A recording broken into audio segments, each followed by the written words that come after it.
ఒక దేవాలయం కట్టేటప్పుడు ఎవడైనా ఒక చిన్న ఉపకారం దానికి చేశాడు అనుకోండి, అయ్యా నేను ఇవ్వగలిగింది ఇది, ఈ 1000 రూపాయలు ఉంచుకోండి అన్నాడు.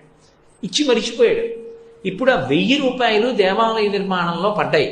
2 ఇటుకలో 3 ఇటుకలో ఆ దేవాలయ నిర్మాణంలోకి వెళ్ళాయి. దేవాలయము ఎంతకాలం ఉంటుందో అంతకాలము ఆ ఇటుకలు అందులో అంతర్భాగం. దేవాలయానికి వచ్చి ఎన్ని లక్షల మంది తర్వాత శాంతి పొందారో వాళ్ళు శాంతి పొందడానికి కారకమైనటువంటి పుణ్యంలో కొంత భాగం వీడి జీవుడికి పడిపోతూనే ఉంటుంది. ఎందుకంటే 3 ఇటుకలు ఉన్నాయి 1000 రూపాయలు ఇచ్చినవి. ఇవి రక్షించుకుంటూ వెళ్ళిపోతూ ఉంటాయి జీవయాత్రలో. తన శరీరం పడిపోతుంది, తర్వాత తన వంశంలో ఉన్న వాళ్ళు కూడా వెళ్ళిపోతూ ఉంటారు. కానీ ఈ జీవుడి ఖాతాలో ఆ 3 ఇటుకలు కొడుకై నిరంతరము పుణ్యాన్ని ఇస్తూ ఉంటాయి. అందుకే దేవాలయం కడుతున్నప్పుడు నీ వంతు సహాయం నువ్వు చేయమంటారు.